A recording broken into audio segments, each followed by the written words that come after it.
I ask for the truth for, I can remember it, but I can't just quite say it. Erin Lorraine Reilly, or Riley, I don't know if it's Reilly or whatever. Concerning love issues, ask for guidance and insight in the name of truth, right conduct, peace, love and non-violence. Just cut the deck there for you there, Erin. And I'll just put the cards over here. Let's deal out 3 cards and let's just see what's going on.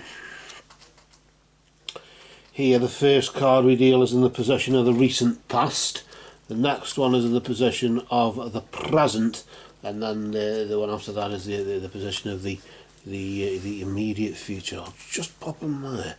I wonder if you can just see them a bit better there for you. Let's pull out the first card and let's just see what we're doing here. This is a period of time roughly between now and this time last month. I say month because it's when the moon was just approaching a new moon last month, you could say. Let's just flip the card here and just see what was going on from a love angle or a love perspective. Oh, you got the sun. The sun in this particular deck is usually good fortune, good luck, usually success. In some regards, you've had some form of success. I always tend to lock onto the shadow. It casts across the number 6. I don't know if you can just see that there.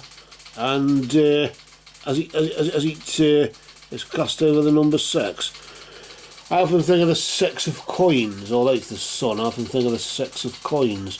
Why that? Why I do that? I don't know. It's anybody's guess. 6 is analysis, and it's usually the analysis after the 5 of the losses needed before the weakness of the 7, and then the 8 of the challenge. But that's tarot, of course.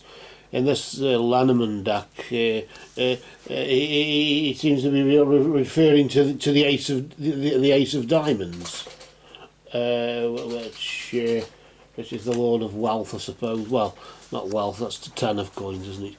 10 of diamonds. But wealth and rising in some way, new beginning. Yes, the sun is Genesis, of course, isn't it? Beginnings, a new beginning, and you feel as though you've succeeded somehow. You've had a hit, I suppose you could call it, couldn't you? I just thought I'd try and get the coffee going here, with it being a cold and frosty morning here in the UK. Just approaching 9:45 in the morning here. Let's see what's going on now, I suppose, around about 9:45 at your time as well, I suppose. But from a love angle, from a love perspective, there seems to be this feeling of success in some regards, maybe a new beginning, with it being the sun meaning Genesis or whatever. Let's just flip the card here and just see what's going on here at present. This looks rather disturbing to some degree, with the energy of the maze just vibrating there. I suppose whatever's started, it's now a bit confusing. You don't know whether you're coming to a dead end and you've just got to turn around and go back the other way and try another route, try another way, or whatever it is from a metaphorical point of view. It seems from a love point of view, we're sort of getting nowhere fast, in the sense, a bit like, I suppose, 1 step forward, 2 steps back, isn't it? And you just got to go back again so you can get round to the same point again, further down there. Can you get it closer to the centre? And there's obviously somebody there, so somebody's managed to make it there, haven't they? But obviously others are still frantically wondering, bloody hell, which way do we go here? This is a right bloody mess, this is. And it seems as though that's what's happened. It led to the success has just led to more challenges and more ways of trying to get there. Maybe you've entered the maze, you've managed to enter it in some way. But it's a minefield, as you'd say, a maze or a minefield, I suppose.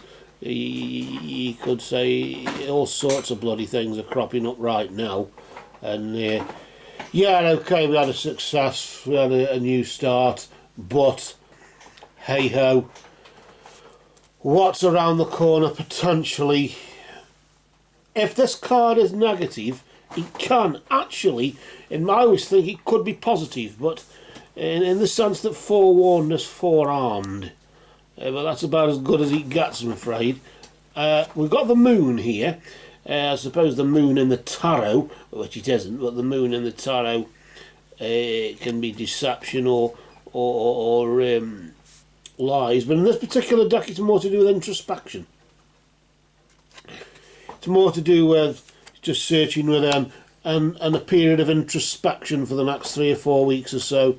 It will be called for maybe reflecting upon where did I go wrong, and maybe, okay, now I've got a map of the maze, I can work out where I'd managed, where I could have gone instead. I suppose it's the evaluation report coming up. It's not trying, but you just didn't. I'm not saying you didn't try hard enough. You probably did try too hard, actually, in that sense. It's just that it was against you. You had a good start, but it felt like a success. But as you reflect upon it between now and this time, between now and before the next new moon here, with the waning crone there as is at the moment, of the moon bowl there, just indicating that might do some scrying with that maybe, but later on it's scrying bowl. It's all charged up, isn't it, with under a full moon. We'll have to wait till the next full moon, I think, for that. But waxing moons are good for psychic energy, aren't they? There may be a period of darkness coming, of course, for you, but nevertheless, I'm sort of getting that healing blue sort of feel, as though maybe it's just a time just to heal and just, yeah, okay, that's another one. Yeah, we didn't succeed, but hey ho, it was, well, you did succeed really in some respects. You succeeded to find out that this is a minefield, and maybe on reflection, maybe we just don't need that, and we need just something a bit more what? You tell me. You tell me. I will just cast a dark shadow of supernatural truth over these cards that, for you, just for now, have spoken.